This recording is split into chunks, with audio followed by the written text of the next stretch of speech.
Let's get down to it. We are going to talk about motivation today. But before we get into that, just because Professor Gideon, sir, tagged me on this yesterday on Twitter, we're going to get into that because it's an interesting, but it could be a nice short. This is not going to be a half hour, you guys. This isn't going to be a Keely hour either. This is going to be a short little FHU reactions to a clip from the socials. Kat's asking if I had to go for training. I watched many videos. I read the manual. I read the cards. I did all those things, but I still need more training. It's complicated. Okay. It's very bright out today. All right. So this was off the socials, and this came from good friend Ken van Bunga, Dutch superstar umpire, Olympic, Pro League, World Cup gentleman. And that basically says, was it a goal? And something like that. I don't know. Somebody Google Translate it again for me. I don't remember. But this was the scenario that hockey.nl put up from a hoofdklasse match that happened on the weekend. And it went a little something like this. I don't know if you can hear the sound, but it's not crucial to hear the sound on this one.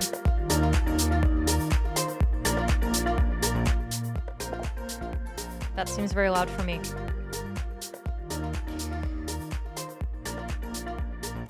Classic scene, folks. Classic scene. Okay. Now, let's get into it. Let's get into it. And thanks, Niels. Did I say it right? Was it a goal? Something like that. Oh, great. Now everybody's chipping in Dutch, and I have no idea what you're saying. You guys are so talented. Okay. So, classic penalty corner goal question. Now, we know that if the first shot on goal is a hit, it must cross the goal line. Cross the goal line at a height of 463 millimeters or lower. Basically the height of the backboard or lower. Crossing the goal there if the first shot is a hit.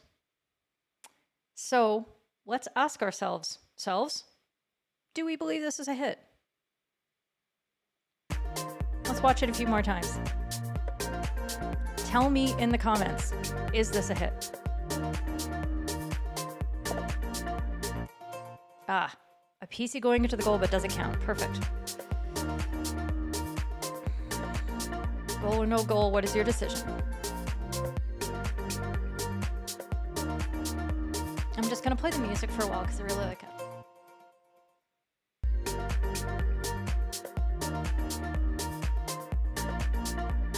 Okay, Rachel's chiming in. It looked like a hit for her.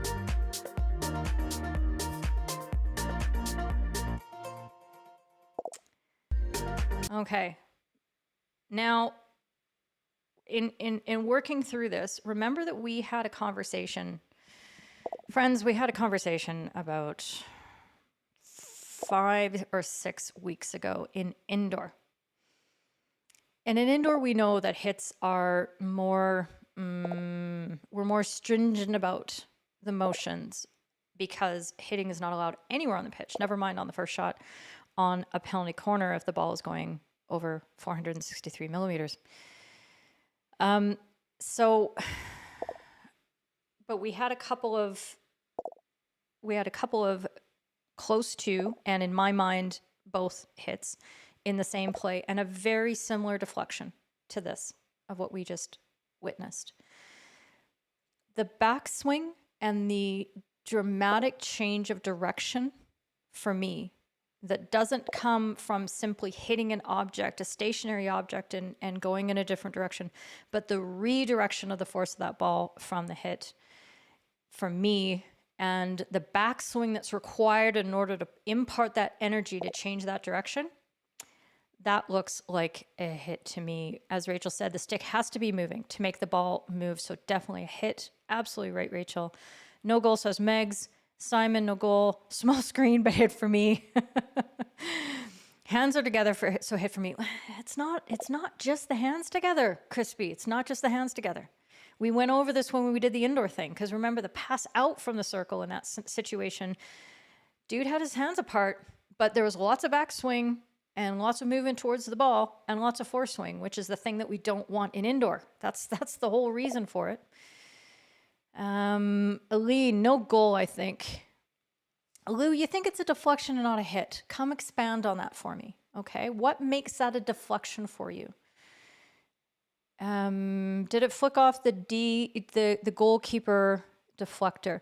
So Barry, remember that the wording of the rule is very specific, that if the ball has to be on a pathway, all of its own volition, that it would cross the goal line at the backboard height, absent any other defender deflections. So if you hit the ball, first shot, PC, and it's going too high and a defender deflects it downwards so that it crosses the goal line below the side of the backboard, that's still not okay, because the trajectory was too high at a height that we assume is going to be dangerous. That's the difference there, okay? Maybe I should just like keep playing this, but mute the sound altogether so you guys can keep watching it. Of course I can do this. I'm magical. Okay, there we go. Inga thinks it's just a deflection as well. Simon says slap shot, no goal. And that's okay, Simon, but I want you to work through what makes it a slap for you and why is the slap a problem?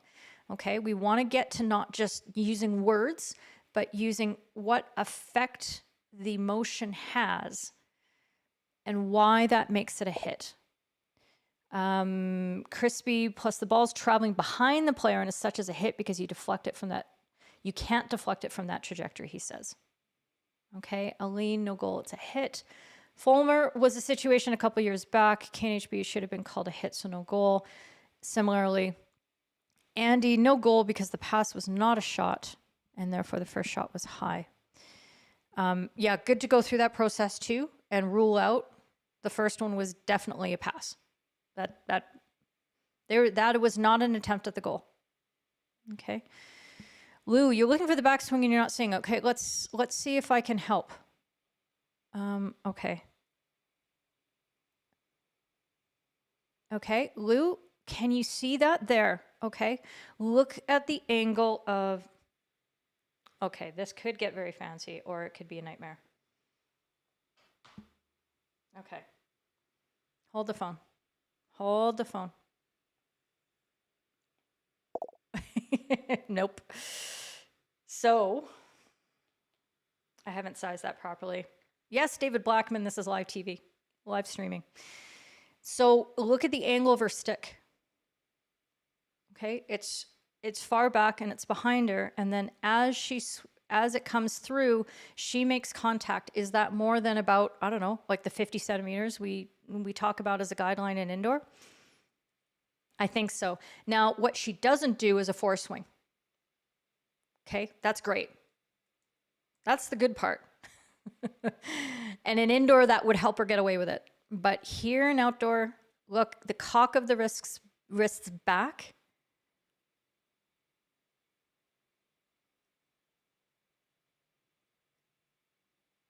Yeah. Katerina, I agree that you can't deflect it from that angle. Okay.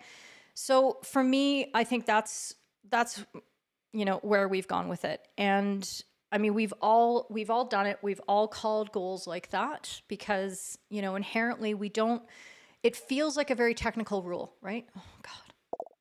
It feels like it's a tic-tacky rule. It feels like we're only calling something because the rule tells us that we have to, but there is a purpose behind it, right? Get back to that purpose. And that purpose is that we've had to set an arbitrary sort of a line in the sand.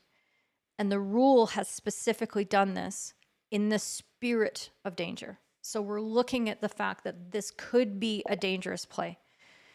And just because it's not in that situation, we don't have the flexibility there. Okay? We don't have the flexibility to say, oh, well, it didn't really crank by anybody's head, so it's all good. No, we don't have that flexibility. So that's where it happens. Lou, you never see it in real time. No, I don't want to hear that talk from you, sir. No, you could see it in real time. You could, because you're practicing and you're getting better and you're getting feedback and we're talking about it and we're working through it. Okay. So you will get this in real time. I believe in you. We will also make mistakes and we will also fail, but we are going to get better. Okay. It's me being motivating.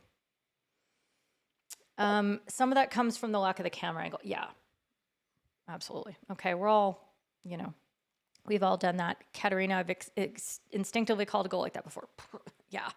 Like who hasn't, right? We've all done that. Let's see. Inga, Crispy's argument made sense to me. I was just looking at the curbed movement of the girl, and yeah, at that speed, I'd say hit rather than just a bit of a block. Yeah. Okay. Good. I think we've got our consensus on that. Thank you everybody for chiming in and being open, and I know it can feel a little intimidating and you're like, oh, I don't know if I want to say something because what if I'm wrong? This is where we get to be wrong. Okay. And trust me, if there's anybody who's terrified of making mistakes live like this, 2 thumbs, this girl. Okay. I feel that pressure. I understand that, but please, we are friends here and we are here to support each other and we can work through our thinking all the time. And just because I say one thing doesn't make it always right. Just 99% of the time. Okay. Anik, good to see you. Wait, when do you call it a tip-in and when is a hit? When I don't see the backswing. So when it's not a hit, I don't call it a hit. A hit requires there to be some backswing and some follow through. And when we talked about this in the context of indoor, it was the reason we don't allow hitting in indoor is because, first of all, the increased speed that imparts on the ball is just not tolerable in the smaller space of indoor. But the follow through of a hit from the ball always being on the ground and defenders always being low with their hands and their faces and their humanity all close and low to the ground, they are going to take those in the face. I know because I have a scar under my nose that is very sensitive because I took a stick like that in the face once from a massive follow through, and those come through more on hits. So that's why we don't do it. And in outdoor, we don't accept hits on first penalty corners because raised hits over a certain height because of that incredible danger factor that comes from the defenders who haven't had the opportunity to get set yet. Once they get to their safe spots and they get to marking their players, then they're going to be a lot better equipped to defend themselves. And you're going to be a lot less likely to hit them if you're an attacker. Logic. Science. Okay. AJ, for you, a tip-in would be when the stick's already in front of the attacker or relatively stationary. Thank you. That's exactly it. That's very helpful. Okay. I'm going to reset the room. Everybody pull to refresh. I've been on Clubhouse a little bit too much recently. And if I get a little philosophical in our next section, it's because I was on a Clubhouse room this morning that was both incredibly maddening and really thought-provoking at the same time. So it's kind of like being on a What Up Wednesday with me. And we're at 12:30. Perfect. Okay. So I haven't spent too much time. Again, I just want to say thank you to everybody who fed back to me that they are excited about talking about lack of motivation, or maybe excited is the wrong word. Maybe everybody's just really needing this right now, because I know I am. I am definitely needing it. So I'm going to talk about, I've frozen? Have I frozen? Am I frozen? Here, I'll fix my hair and see if that helps. Did I unfreeze now? Give me some feedback. Let me know if I'm still frozen. That's better. Okay. I just have to fix my hair and technology works. That's how we go. Oh my God, people. I don't know what's happening to me today. Okay. Motivation. Okay. How are you all doing? How are you doing? I want, if you feel comfortable, please tell me, because boy, I've been really, really struggling, especially in the last few months.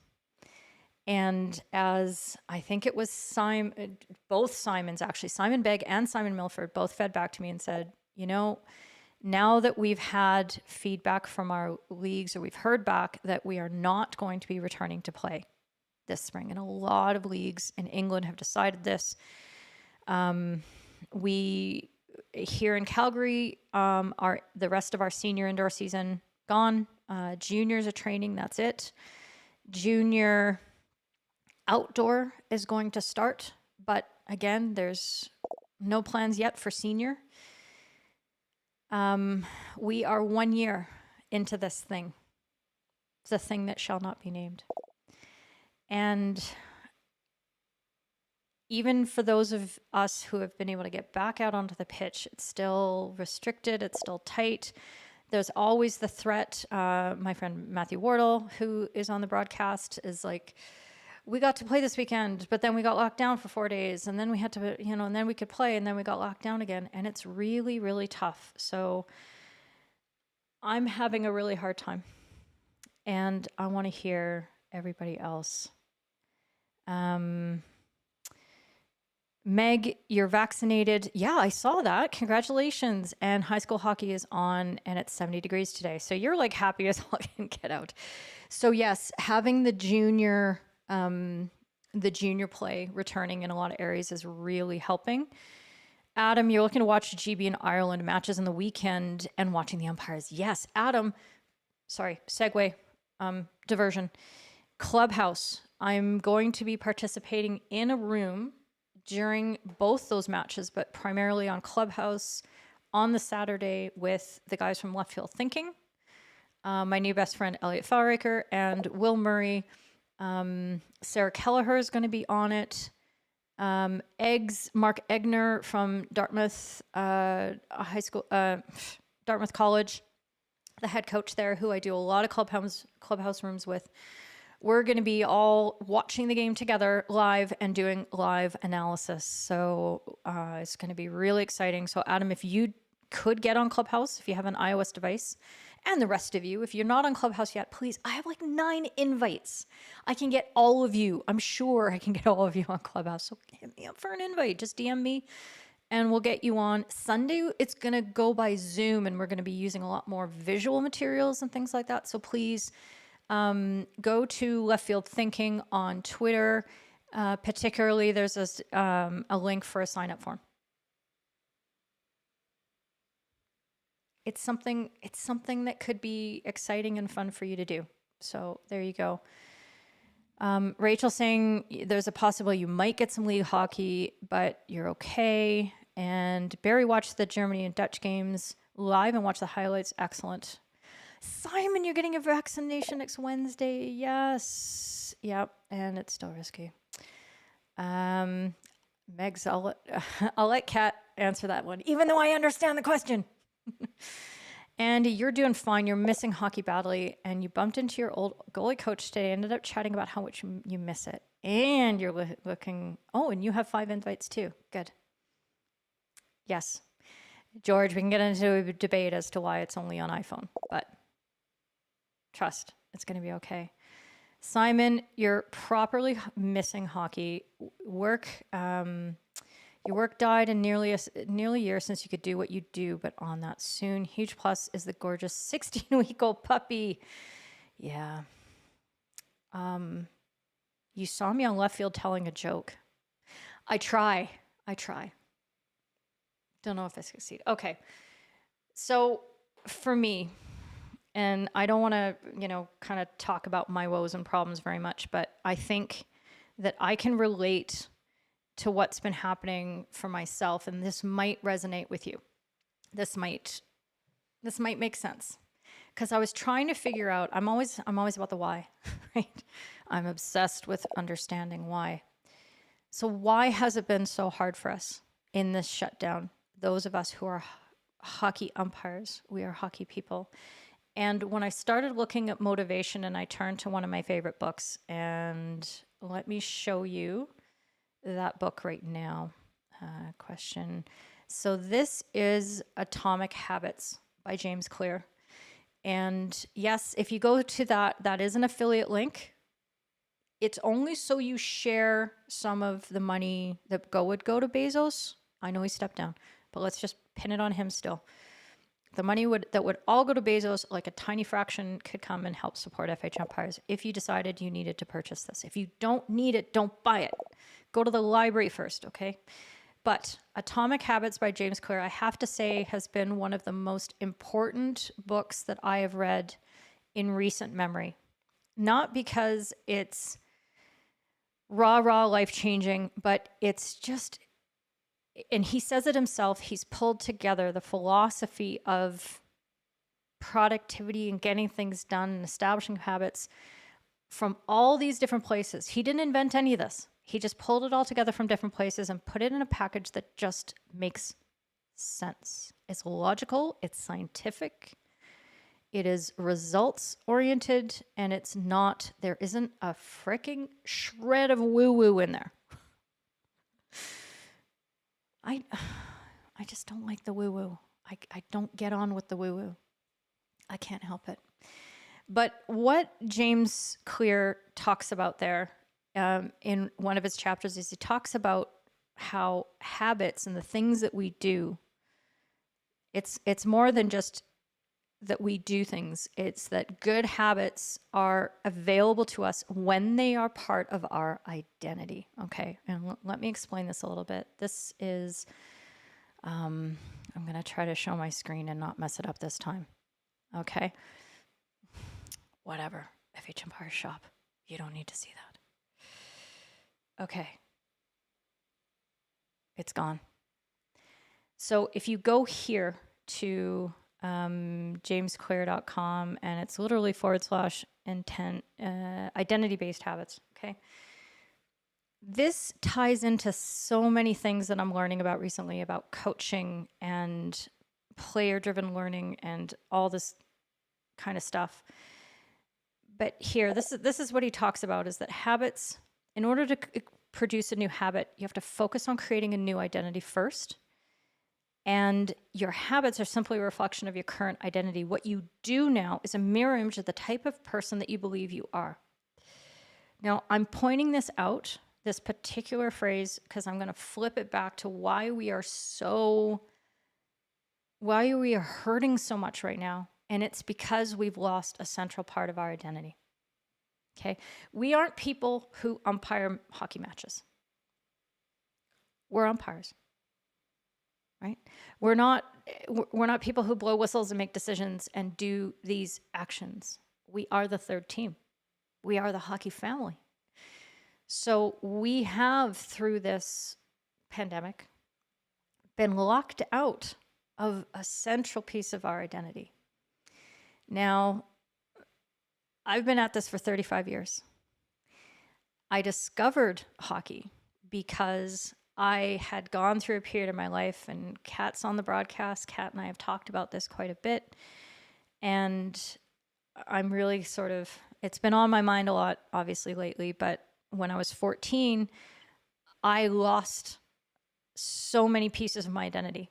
I'm actually surprised I even knew what my name was at that point, because my parents had divorced. My mom then died of cancer. I moved to a new school where I had no friends and had to move back in with my dad, and all these things happened. And I also lost. I went to piano lessons twice a week. I did 3 different types of dance lessons a week. I was in the marching band.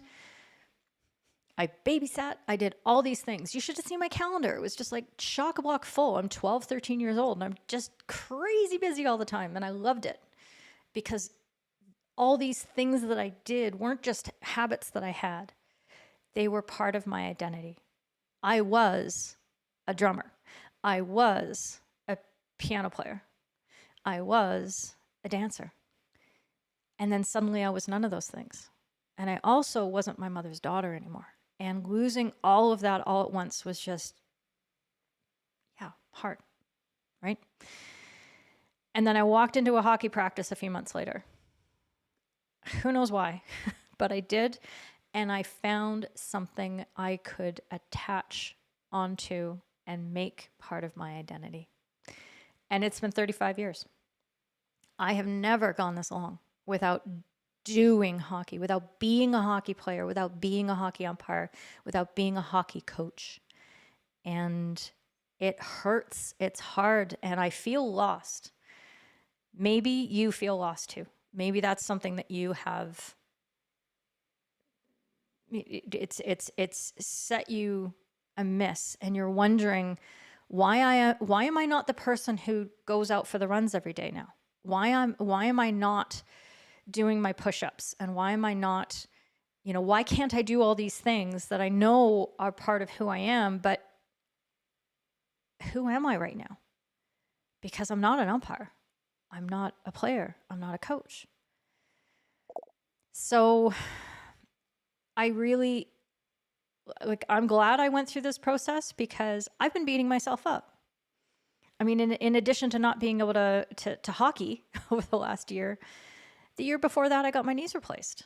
And that was a major disruption to my identity as well. Because even though I was able to go out to hockey, I wasn't playing, I wasn't umpiring. I was coaching and umpire coaching and doing all that.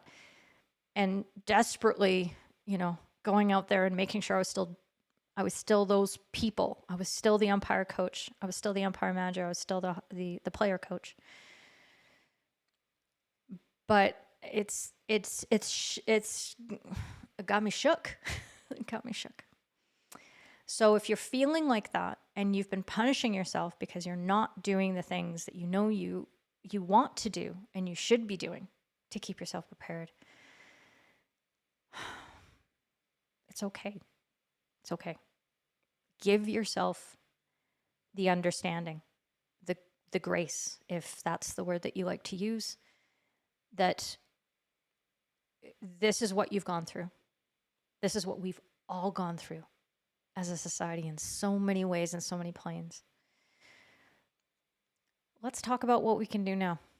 Okay? I'm all about the techniques. I'm all about the practices. Before I go through that, I'm going to check in with some of the comments because I want to know how you're all feeling here. Let's see. Jane, you moved house last August. That's a tough time. So you're working, eating, sleeping, and decorating, and very little exercise. And I bet that's really unusual for you. And you're like, oh my God, what am I doing? You'll be watching with your sons, and your son's really missed hockey, who's 5, and your daughter can't wait to start playing. Aww. Yes, having something to keep you sane is good. And we'll get back to that in a moment. Simon, you've put on a little bit of weight as no gym, but you're fed up wearing your FP10. I don't know what that is. Is that an exercise? Is that like a pedometer or something like that? Thanks, Jen. Aline, you're okay. You miss hockey a lot too, but you're still in school, so you still have that. Corona's trash. And you're tired of it. Yes, right? Tired. You're missing hockey. Let's see. Yeah, Simon, it's definitely okay to not be okay, and talking about it helps. Yeah. Like, I feel like I'm in a therapy session right now with you guys. Thank you. Oh, God, you guys are so great. Yep. Katerina moved as well during that time, and it was really tough. And Susan, you're feeling... Hi, Susan. It's nice to meet you. You feel exactly like all these things. Okay. Thank you. Thank you for doing that. Fulmer, you get to umpire your 9-year-old every other week? Oh my God, that's adorable. There you go. Okay, so let's get to some tangibles. Let's get to some techniques. Okay, motivation is a very interesting word, and I don't believe in it. I said it. Drop. I don't believe in it. Motivation is, it's, emotion is nothing. Motion is everything. Let me pull out. Did I find it? Yes. Okay. Here it is. I have some friends who like their quotes. And every few months I get fed up with them and I send them back this on Instagram. You're only as deep as your most recent inspirational quote. Life is about making decisions, and our pathway as human beings is about making decisions. There is so much that is outside of our control. This pandemic, whether it's just started snowing in the last 15 minutes here in Calgary, whether something terrible happens to somebody you love tomorrow, whether you lose your job, whether you get a phone call from an old friend who you haven't talked to in a long time who has an amazing opportunity for you. There's so many things that are outside of our control, but we have little things within our control. And James Clear's philosophy that he's built up through all this evidence-based investigation is that we can form our identity to help us do the things that gives us the confidence to embrace that we are that person. We are a runner, we are a trainer, we are a hockey student. So just getting back to the shirts and stuff and the fact that I wear this every day. And recently I changed my bio to being that I am an umpire educator. So before I used to say, I do this and I do that. And now I say, I am an umpire educator because it is something that I'm doing so much that is now part of my identity. And I started doing it with really, really small things that built and built and built until I'm at this point now. I can't imagine missing a Wednesday with you. All of my best friends here. I can't imagine missing a Wednesday with you because I am accountable to you and I've built up this habit that this is who I am. I am a live streamer and an umpire educator on Wednesdays. But how do we get to the point that we're doing the things that we want to do? So for some of you, maybe you've fallen off your training programs. Maybe you've fallen off your food choices. Maybe you have glasses of rosé every Friday night and you really shouldn't. Maybe you're like me and trying to apply yourself to your rehab program has been just monumentally challenging. Maybe it's about taking time to look after yourself. You've fallen off the habits of doing your self-care, looking after yourself, doing things that are fun. I have fallen off doing fun things. I've officially stopped and I need to start again. So let's talk about what we can do to get that back into our lives, whatever it might be. I'm not an expert on this, okay? Read this book, read James Clear, Atomic Habits, because he is an expert and he is really good. And I just listen to the audiobook, read it, whatever it might be. But I really think it will help change the way that you look at habits and patterns and how you approach things. But here's the one technique that I have. And then I want to hear from you. I want to hear things that you've tried that have worked to help you reestablish your habits, which is then what motivation is. Yeah, well, I'm trying to stay on track because I want to bright, shiny objects. But so James Clear says that you need to start believing new things about yourself in order to change your behavior. You need to build identity-based habits. And it's circular. It absolutely is circular. Because you do things over and over again, you are not just a person who does those things, you are a doer of those things. So if you run once, you're not a runner. But if you run frequently, you're a runner. And you attach into that, your identity forms around it. You have the confidence that that is something that you will do. So think about the way that we set goals. And we say, okay, I want to lose weight. And people say, well, that's not a good goal. You need to make it tangible. You need to make it targeted. and finite. Okay, I want to lose 20 pounds, or I want to lose 7 kilo, or whatever the case might be. That's better, but what you're doing still is you're setting an outcome that you don't have necessarily all the control over. And when you don't have that, you lose out on that feedback mechanism that'll come back to you and say, you're doing good, keep going.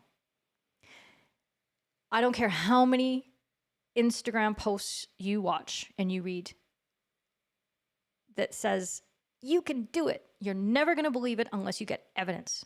You need the evidence feeding back to you that what you're doing is the right thing to do. So you need to start with, instead, your values and your identity. So this is why when teams talk, and I know it drives us crazy when we hear the hockey teams talk, and they're like, okay, we've discussed our values, and we had a big retreat, and we talked about our values, and we now have these values and stuff like that. And you're just like, oh my God, really? What does that mean? Or you do that in the corporate setting, or you do anything like that. But it is an important part of the steps, because from your identity, for when you make a decision about the person that you want to be, you can then set out processes that help you be that person. So we don't have control over whether we're hockey umpires right now. We just don't. It's out of our hands. So what can we do instead? We can shift our identity to things that help us, so that when we can get back to being hockey umpires, we're going to be amazing hockey umpires. And that could be, I'm trying to think of something other than running, because I'm not a fan of running. Not the way that a lot of people do it. But let's say I'm fit. I'm mobile. I'm dexterous. I am, I anticipate, I react. I am that person. That is who I am out there. You can then set your processes and make decisions about what you can do on that. And then the layer outside of that is the outcome, is the process. So let me see if I can make it come up. Okay, so here's the little chart. It's like the layers of an onion, he says. The problem that we have right now, folks, is that it's really hard to start. So I'm a big advocate of making things really easy, so that you can start building an identity around, you can gain that confidence because you've set the bar so low for yourselves. And you may have heard techniques like this. So let's say you want to go running every day like Crispy is. Crispy's running, he says 10K every day. Let's see.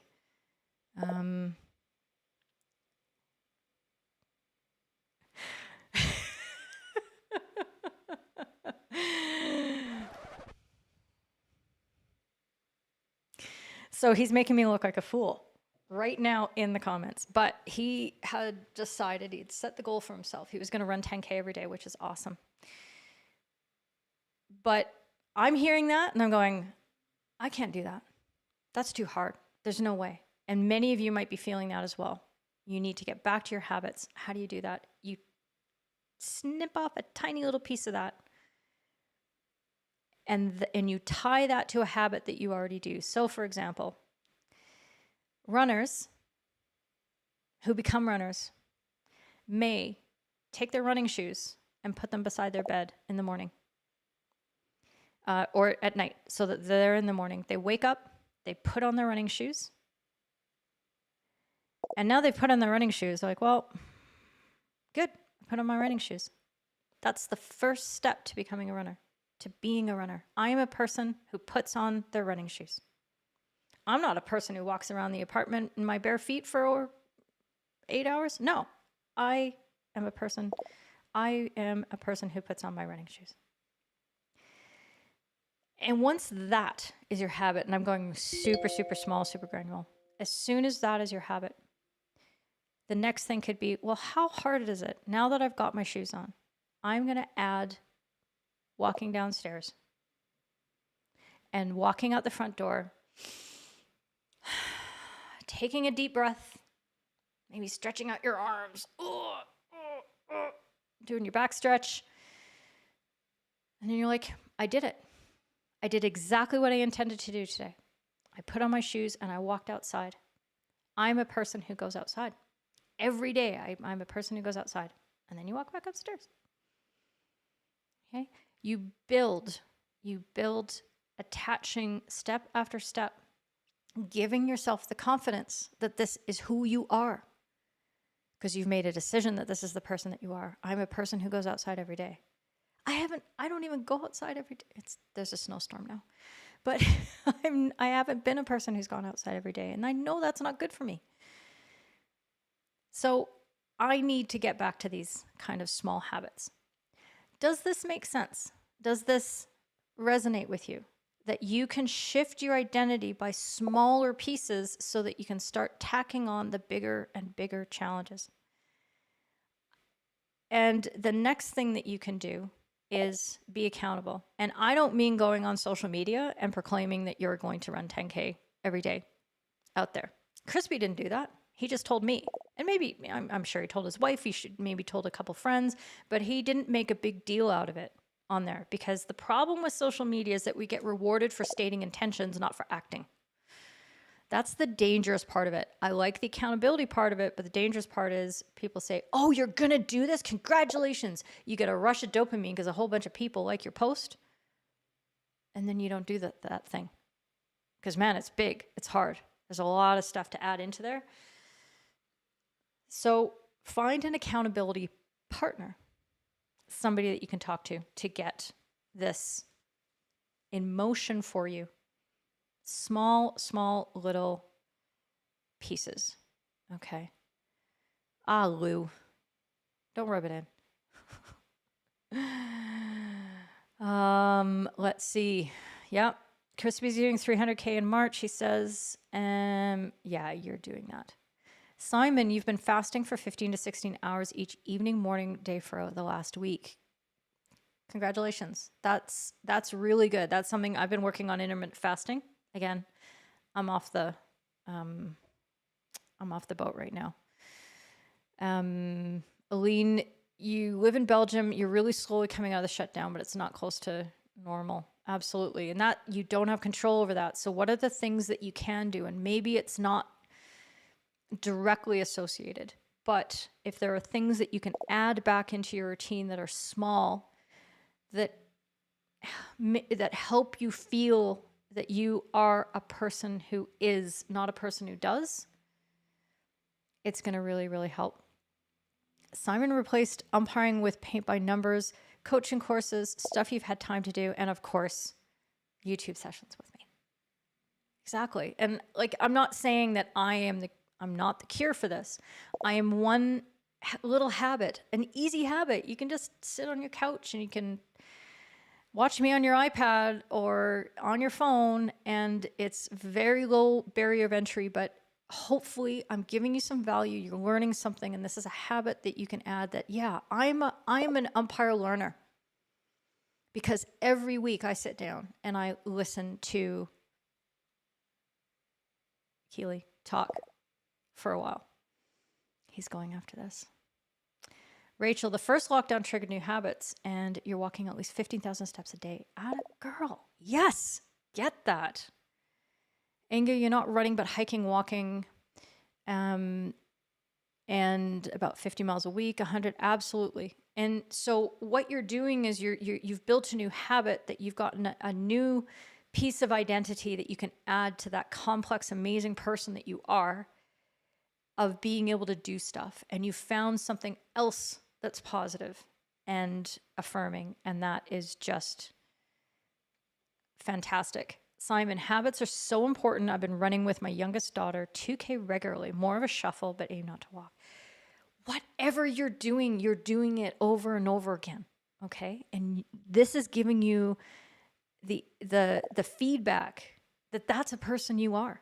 You are a person, you are a runner with your daughter. And that's beautiful. That's exactly it, right? Let's see. Barry, a British comedian, said, with age, in terms of fitness, we maintain our bodies but not improve what we're doing. I've also had a PE teacher saying in my head, rain or snow, out we go. Yeah, that's good commitment. Aline's doing a ton of walking as well, 10,000 steps. That's awesome. Yes, Katerina was on Clubhouse yesterday and doing footwork at the same time. That is exactly what it is. Jane says, yes, it makes sense. Good. I'm glad, you guys. And Simon's been getting a lot out of this. Okay. So what I hope that you can do, and it doesn't matter what that little habit is, and maybe it's not directly associated with umpiring. I hope you can find things that, yes, that are associated with umpiring, but it doesn't have to be, because what you are learning about yourself through this process is that you are a person who can build new habits. You are a person who can embrace new parts of your identity. And it doesn't mean that you don't have room for being a hockey umpire once that becomes available to you again. You just bring that right back in. It's just put on pause. It's just sitting on the back shelf. It's just right there. And you're going to be able to reach back and you're going to be able to pull that in, because you've taught yourself, you've given yourself that affirmation that I can do these little things and build into bigger things. So I hope this has been a bit of a thing. I think I don't want to give specific advice about training necessarily, but I think I've talked about how long distance running is not my favorite activity. If you do it because it gives you that identity, it gives you that habit and that affirmation that you are a person who, you are a runner and you are a person who can run and run and run and run, awesome. Okay. I'd like you to entertain the possibility that you do something like Kat is doing, which is doing footwork ladders and things like that. I think that's a lot easier to do than going for a 10K run. That's just me. And that's something that will be there for you as a skill and a new habit that you have when you get to return to umpiring. Simon, you're learning a new skill every few months. Dog trainer, pottery, on and on. My goodness, you're a Renaissance man. I love it. Gary, you lost your job in November. I'm sorry. I think I've been lucky. You already run. I think I'm switching pronouns. You've kept going. You're currently on a 69-day run streak every day of 2021, which is you've kept other healthy habits. Exactly. So this is the building, right? So Gary, because you've been going running every day, and that's the habit that you chose, and because you were already a runner, there wasn't a big barrier of entry for you. You had that identity already. You've been able to keep or add new habits to put on top of that associate with that make it easy for you to go running every day, like eat well, not have that second beer on a Friday evening, or drink that liter of water first thing in the morning. Whatever health triggering action that it is, it's a snowball effect. And in the same time, when we start falling away from that, we feel like we're falling into a pit of doing nothing. And I know how that feels. I know I've been there. I keep kind of peeking my head out of it, and then I get sucked back in, and I peek. So I want to affirm to you all that I understand where the challenge is this for all of us. And if you want an accountability partner, if you want somebody just to, on the DL on the side, and you just send me a message and say, this is the thing, the little tiny thing that you're gonna do. And off you go. The big temptation for all of us is to go, Gary's been running every day for 2021. I'm going to do that too. Crispy's running 300K in March. I'm going to do that too. And you get inspired. Inspiration is very dangerous. It's very dangerous. I want you to build your skill. I want you to build your habits. I want to build your belief in yourself that you can, not just set a target that if we encounter some failure, it's very hard to crawl back, to claw back up to that. Okay. So aim small, aim really small, really achievable.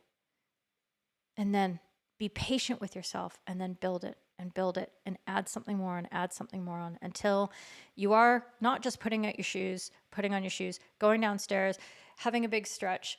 You walk down the block, you run the next block, you walk the next block, you sprint hard for 100 meters, you rest, you do a couple push-ups, you do a burpee, you start tacking all these things on because you might as well. It's easy. And then you're building the habit of being a person who can do these things. Where are we at, friends? Rachel, you've always struggled with running further than the Cooper test, but you can do it with stamina spare. Atta girl. Love it. It's been helpful. You're going to go to bed now because it's getting late in SA. Oh, I didn't know you were there. It's very good to meet you. Very good to meet you. Yes, you have to figure out how you work with some things. It's just easier to abstain when you're breaking a habit. Yeah, absolutely. You've got to know yourself. And I think one of the things that we as umpires, we are umpires and we are good at this, is we know failure. We know what it is to fail. Failure does not scare us because we started failing right from the start. We failed the next day that we umpired, the day after that, the day after that, the day after. We have been failing the whole time. But we've been succeeding because we keep going out there and we keep getting better. This is what umpiring's taught me, is that it doesn't matter how many times I fail. Nobody's died because of anything I've done on the pitch, any mistake I've made, any failure that I've experienced and I've caused myself as an umpire has not been the end of anything. It's an opportunity the next day to try again. And I think that's our superpower. That's our superpower, okay? So we're going to build this up. We're going to build this up slowly, piece by piece. Okay. I think inspiration is dangerous because it sets lofty targets. We focus on an outcome.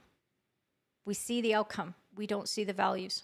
We don't see the processes that we need that help us reinforce those values and attain those values.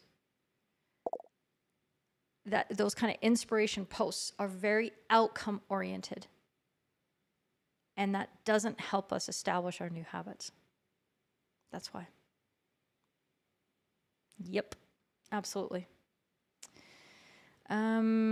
Let's see. Simon's going to go get the mountain bike out. You're just raring to go. Don't be inspired. Just build a new habit.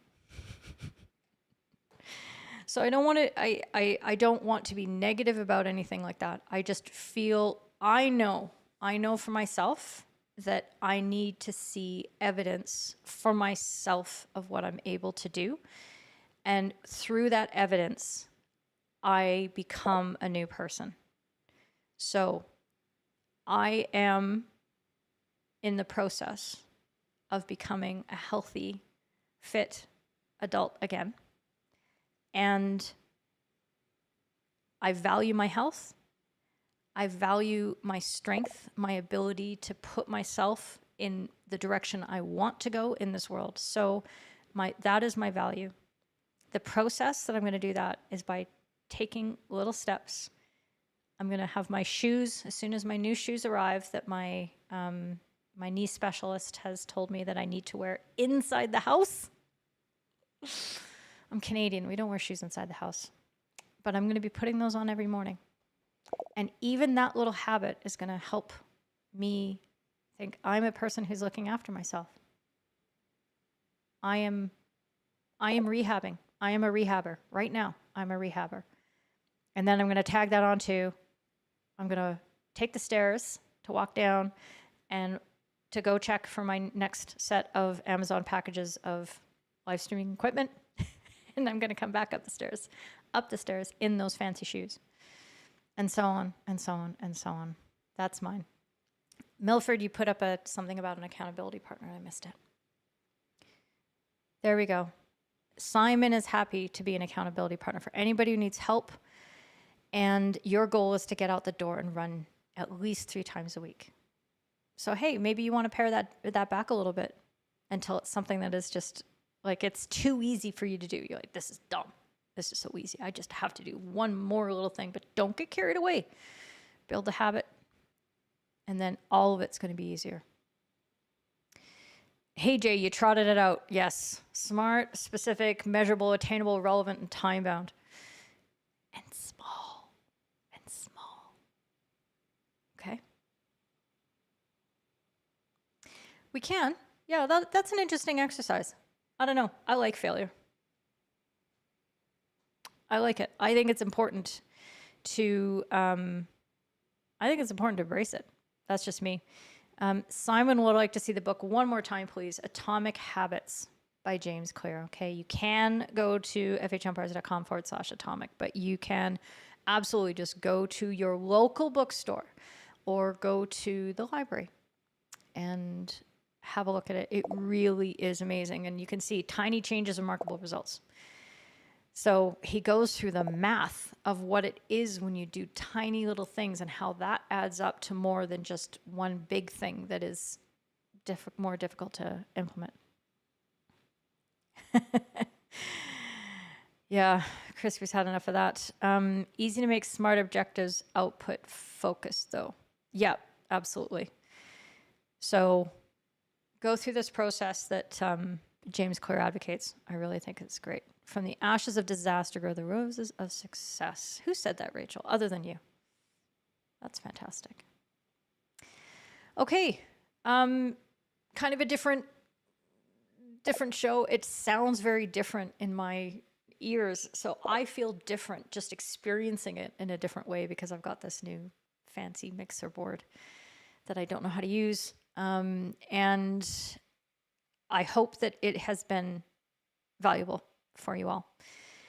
I would like to pick up this discussion again in a few more months to check in with everybody. But again, you've got an amazing family here. I'm looking at the comments. I've watched everybody coming in and out, and there's a big family here of people who really want the best for each other and are supporting each other. And you're all reaching out, and people are now chiming in saying, yeah, I'll be an accountability partner and things like that. Just to be able to bounce the ideas off and just to say, yes, I am doing this now. I'm gonna pick a couple of you, and you're gonna be my accountability partners, and you're gonna help me. I'm looking forward to it. Chitty chitty bang bang. I probably should have known that one. Crispy, happy to support.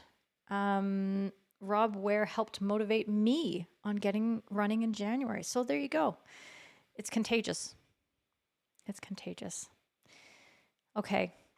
As always, folks, it's been an amazing time. And thank you for all of your contributions and your input. I can't do it without you. As I always say, again, not sure if I'm going to see you. Yes, Katerina, she's happy as well. Friend each other. Like, I know we're on YouTube now, but, okay, fine. Fine, Kat.